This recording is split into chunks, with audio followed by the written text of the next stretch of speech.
was that an actual training camp that you were able to kind of like film? It looked like the equipment was all accurate. Absolutely. Well, we found a fire facility that was a training area. In fact, that building does light on fire, and they have kitchens in there, and they have the car, like that, as if the car is in a garage. So those things existed.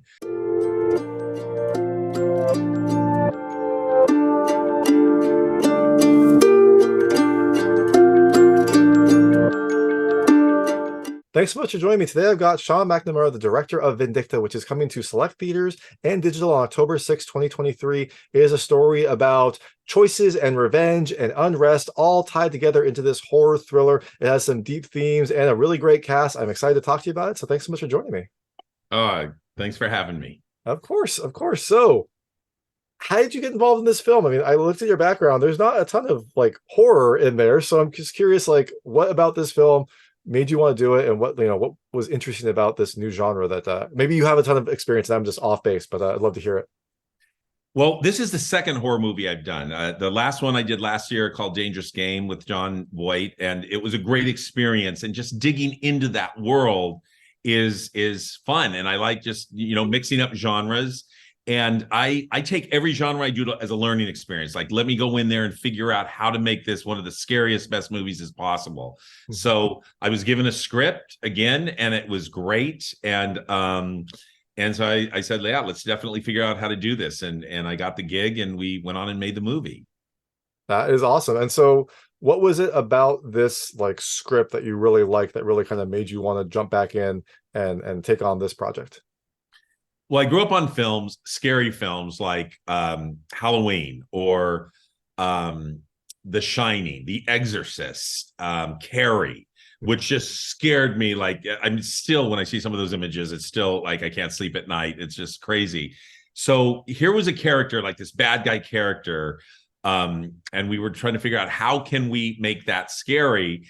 And I always liked Freddy or anybody with a mask on, the white porcelain that just for some reason, it in the light of day it usually is not that scary, but you put them in the right costume and at night it can be very, very scary. So I was in Italy and I saw Michelangelo's David, and I was like looking at him going, what if that became the mask?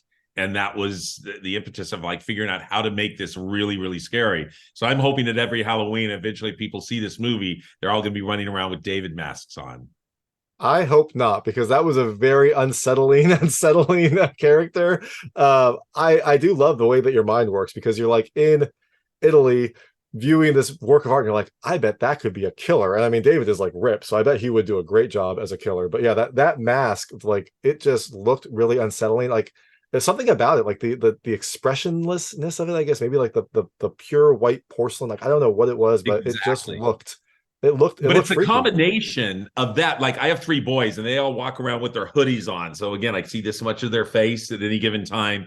So it was the hoodie too, like coming over it. And then, but when we looked at the character, Josie and I, the costume designer, we're like, it's still not that menacing. And then we added on the big leather jacket that he walked away. For some reason, that combination made the whole thing work perfectly. So, that it's like the creation of a character while you're going, but it was just bit by bit. And there were all these signs. Like, actually, before I went to Italy, there was a waiter who had the David tattooed on his arm, and so it just started popping up in my world.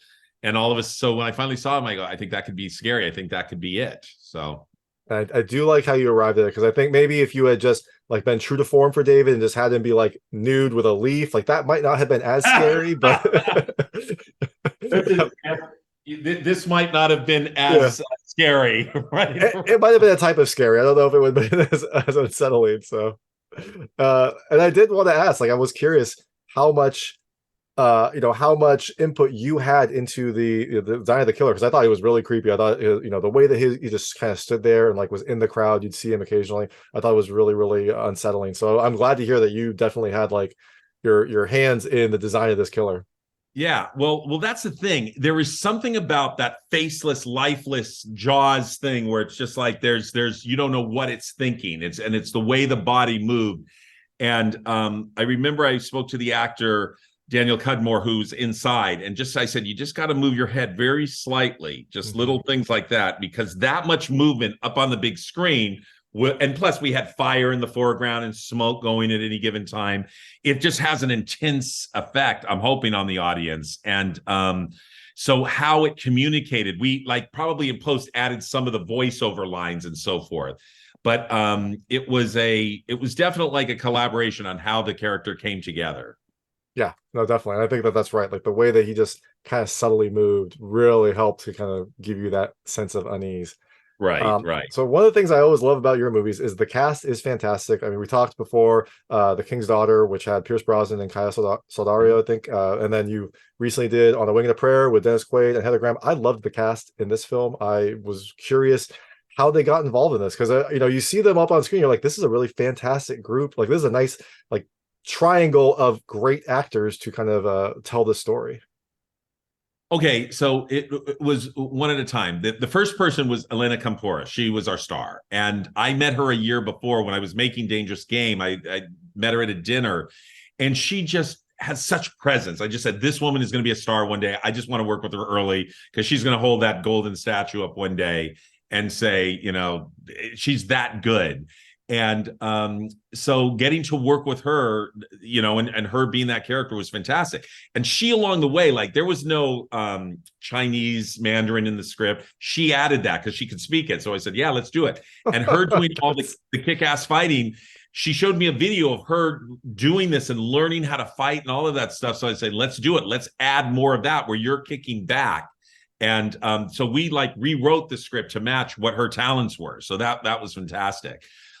Next up is Jeremy Piven, and Jeremy is just genius. And it's funny because when he calls me on my phone and his picture pops up, I just think Ari Gold from like, oh man, exactly. There's gonna be a yelling match.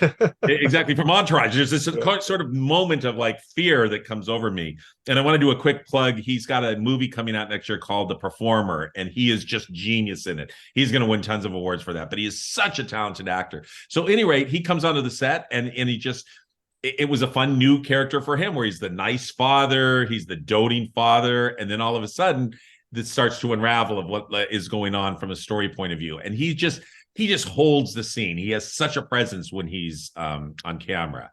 And then, of course, Rudy himself, Sean Astin. I mean, my goodness, to have him on the set, Lord of the Rings, you're just like, wow, we are so lucky to have that talent. And he was great. He has a million ideas he brings to the production. And I love to collaborate with people. I love them to bring their ideas. And I very quickly figure out how to put them in the movie. And he had tons and tons of ideas. So just working with all three of those people were fantastic.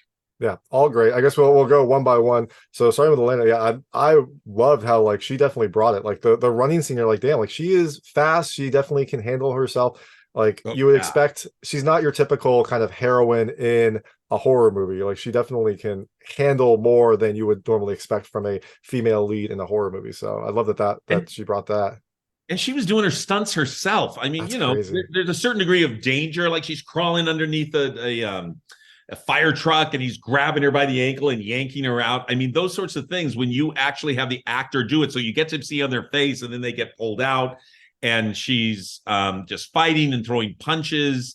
And it's like, and she looks legit doing it. That's the thing. Because if she didn't look legit, it wouldn't be cool. But she's so physical and she's just so talented that it was great to watch her do that work. And speaking to different languages, that was just all her. And did she, so you said that she spoke Mandarin. Did she speak Latin as well? Or was that that's not in her repertoire that she brought into the movie?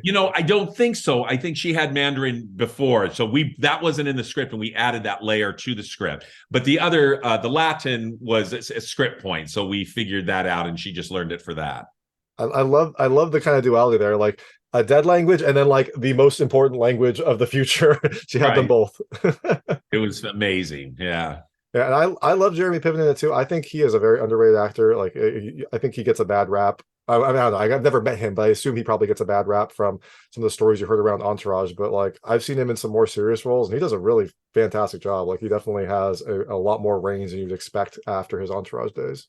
I mean, Jeremy Piven is a genius actor, and he is just so real and so present. and he just owns it. And he like I said, if you get a chance, go see The Performer next year. He will win awards for this. He's that good. And he's great in Vindicta too. So I got the pleasure of getting to work from him, and I can't wait to work with him again.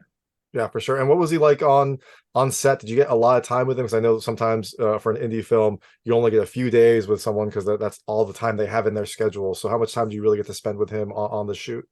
I mean, it was a week or so that he Oh. was there, and he, he hung out. We talked about the scenes, and he and Elena would go off to the side and do some polishing up of some of the dialogue, so that it became very father-daughter, naturalistic. And I love that when they have that moment to say, "How would we say this to make it even more real?" And because of his comedy, things, he's able to improvise too. So he was able to like swing with like, oh, we could say it this way or do that, and he'd come up with different lines, and that was fun too. And I just shoot all three of them, and then I picked one and post.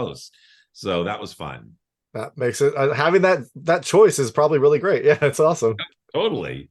And also I love Sean Astin, it's a movie about fire. Did you give him like a ring to throw into one of the fire scenes just as a little like little Easter egg? No, we didn't. But he was my gosh, just growing up on Rudy and Lord of the Rings, and he regaled us with such great stories of working on those movies, because as a filmmaker, as a cinephile, I'm just like wanting to know how they did that, or how many days did they shoot that, or how did they pull that off.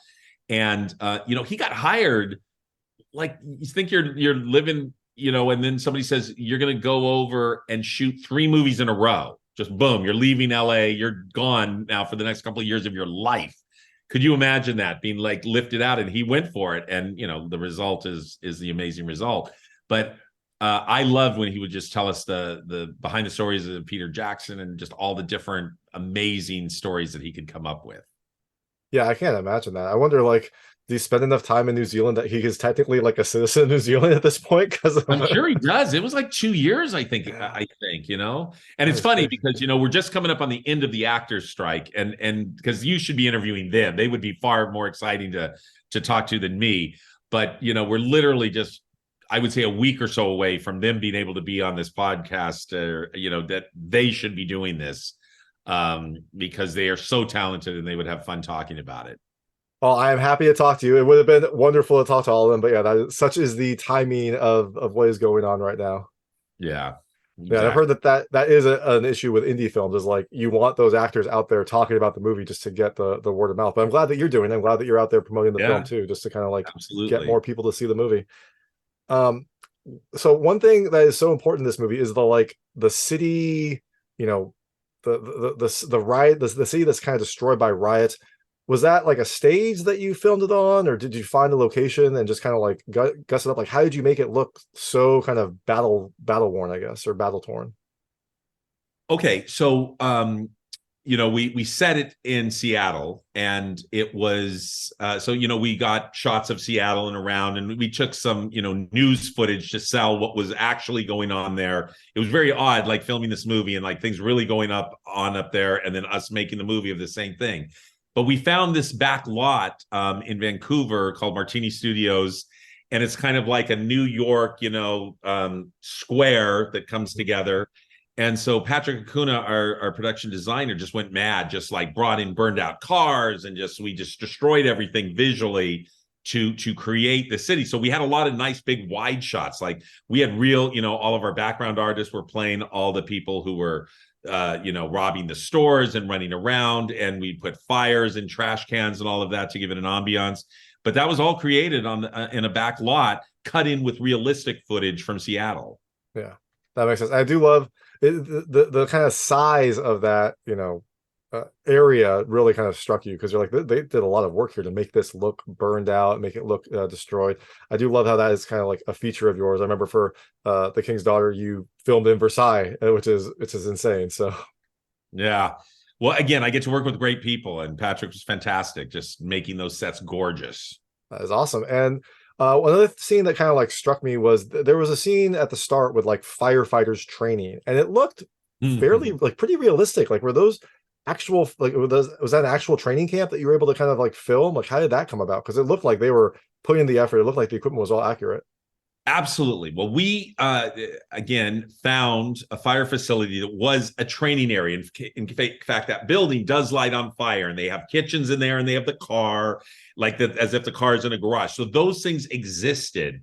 So we adjusted the story to that location because, my gosh, how often do you come up with a location like that? But when we were in editing, I was like, okay, we hadn't seen any of this stuff beforehand. We were like, all of a sudden she's in a building that's on fire and there's a car on fire. And I was like, I don't think the audience will understand how these things just magically appeared. So we went back to the fire facility, which is a training camp for firefighters. It's a real fire station that goes on real calls, but they train all the firemen all over Vancouver area to come and actually, so they can turn on the flames, they can make them bigger or lower, and they pull out their hoses and they hose it down. So we shot for about a half a day there and just added all that stuff in. So right at the beginning of the film, we had a look of a training going on. So that's what that was. Yeah, no, I thought that was a nice way to frame it, because you do get like, you're right, like the effects looked really great, and it was a nice way to kind of like start the film and really kind of like catch your attention, especially whenever there's fire, that's definitely going to catch your attention. So I really loved how it like drew, and since it had to get paid off at the end, I was like, I got to make sure the audience understands why that car happens to be there, why it could just magically go on fire. Yeah, exactly. And then the other thing I was wondering, like, there were a lot of fairly gruesome props for this film. I'm thinking of specifically a scene involving a person that is like strung out. Do you get to keep any of those? Do you know where those ended up? Because there were some those would be great Halloween costumes right about now.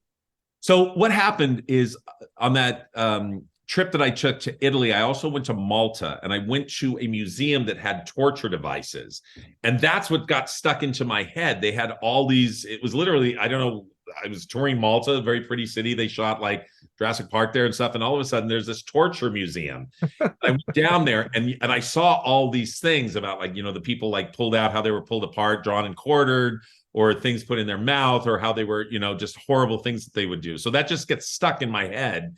And I'm like going, how do we get that into the movie somehow? And by going to those locations, by, and finding them, talked to the writer, got those into the script, and then we shot it. And they were all of them are true. All of them are like medieval torture devices. So that's where it came from. That is a nice kind of through line. And yeah, strange. Like Malta, I always think of like beautiful tropical island, and you like went into and found the torture museum, which must have been very, very different from what you expected. but when you're sitting there and you're going in this gorgeous, ancient city, and they have this, so it just got my attention, and I, went down there and checked it out. Hey, you know what? If it catches your attention, I was in Lisbon, and then I went to a museum of stagecoaches because, like, when am I ever going to see this again? So, yeah. Right, exactly. Yeah. So I know we have limited time. I'm going to switch to, I call it the lightning round. They're just lightweight questions about the film. I want to see how your personal experiences map to things in the movie. You can feel free to pass on any of them. I will not be offended, but I try to keep them very answerable. Okay. First question is, do you speak Latin? I took Latin at Loyola High School, a Jesuit prep school, when I was back in high school some years ago. So it's been very helpful, just learning bits of words that'll help you define what a word is if you don't quite know what it is. So, antechamber, before chamber, like you learn what these words mean. It's been very helpful. Do I speak it? Not really, but I did take it, so I know of it. I would say you probably speak it more than most of the population, so I would say that's a plus. Yeah, I'd say I can play dominoes better than you play dominoes. Thank you for blessing the interview. Do you speak Mandarin? I do not speak Mandarin, but that was not in the script. That was Elena Kampouris brought that to the script, and when I realized she did do it, I went, why don't we add a character that she can communicate in her own language? I just thought that was real and fun. And so we found another actress to play with her that could speak Mandarin, and they just went at it, and it was fantastic. But that's Elena's contribution. Yeah, except that they made me feel like just a slob because I can barely speak English, and she's speaking like 3 languages and also in peak physical shape. And I was like, come on. Yes, she's got it all. Yeah. Like I said, major movie star one day. Speaking of physical shape, Elena's character is a runner. Are you a runner? Have you ever been a runner? I ran the LA Marathon and finished it. So, wow. I just did that once. I hear these people that run multiple marathons, and I'm kind of like, as soon as I do it once, I go, I never have to do it again. But I'm very proud. I did run the LA Marathon. All it takes is once, right? That's what I'm hoping to do someday too. Is just like finish once, then I can never do it again. Right. um, her character also wrote like an undergraduate thesis on Latin. Did you have to write an undergraduate thesis? I mean, I went to film school, so I had to make a film. And I am still very proud of that film. And sometimes I will look at it and go, I am no better now than I was then, other than I have just hours and hours of experience doing it. So there's nothing like that. You really learn how to do your craft when you do it. So if you're going to, be an expert on Latin, you've got to write the thesis, and that's what you do. Yeah, no, that makes sense, and that's basically a thesis. I like that, and it is a culmination of all of your learning, so that works perfectly.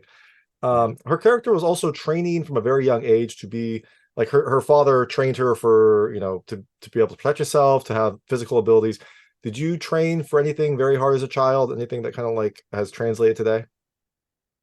Well, specifically, when I was a kid, I watched Rocky. And when I watched Rocky, all I know is it's one of the reasons I'm a filmmaker, because I came out of that movie and I was jogging every day after that. And what it struck me is I never wanted to be a boxer, but I got the idea of like when you're passionate about something and you want to do something, you just got to go for it.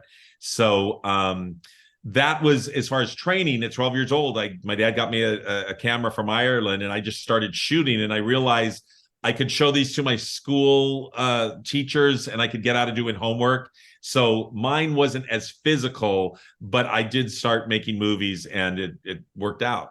Yeah, no, that works perfectly. All of your training is around film, and it seems to have worked out, right? I'll say it has definitely worked out. Cool. And did you also drink raw eggs like Rocky? Gosh, no, that wouldn't work. That's good. That's I love good. that scene. That's an iconic scene. Those are the sorts of scenes you want to write. You want to make sure you get in your film that we've never seen it before, but it's a lasting impression. For sure, for sure. And the last question, you are, I guess, in my mind, a torture expert now because you've been to the torture museum. You have to pick an implement that you will be killed by. What do you choose? Oh goodness, if it's that level, oof. That's the thing about these torture museums. They were so horrific because they didn't kill you fast. They killed you slow. And so you're just like going like, what kind of a mind could come up with that? So one of the ones that's not in the movie that they did is they tied weights. They sat somebody on a sawhorse and put one leg on each side, and they tied weights to their feet and added weights to their feet. But the top of the sawhorse was a knife. It wasn't a big plank. So it just slowly cut you right in half. Oof. Yeah, I mean, you're right. None of them sound good. So yeah, you might as well just pick one that'll at least have a big display, I guess. Right, exactly. All right. So the movie is Vindicta. It is out in select theaters and on digital on October 6th, 2023. You're out promoting the film, getting the word out. But I imagine you probably have other projects in the books. After people see Invicta, what can they look for next from you? You already mentioned the Jeremy Piven movie. That is not yours, but people should look out for that. But what can they look next for from you? Well, the two films after Vindicta that I have coming out is Bow Artists at War. It's about the couple who got married in the Plaszow concentration camp that you saw in Schindler's List. And then after that is Reagan. Dennis Quaid is playing Ronald Reagan, and that'll be out next year too. Different, maybe could have horror elements, but I'm going to guess they're more on the historical drama. But it has everything. Absolutely. I love how those are very different from the last movies I've seen. I love that you are kind of constantly, trying new things and stretching your filmmaking experiences. But while you wait for those, make sure to check out Vindicta, coming to the select theaters and digital on October 6th, 2023. This is director Sean McNamara. Thank you so much for your time. All right. Thank you. So great to see you, David. Awesome. Thank you.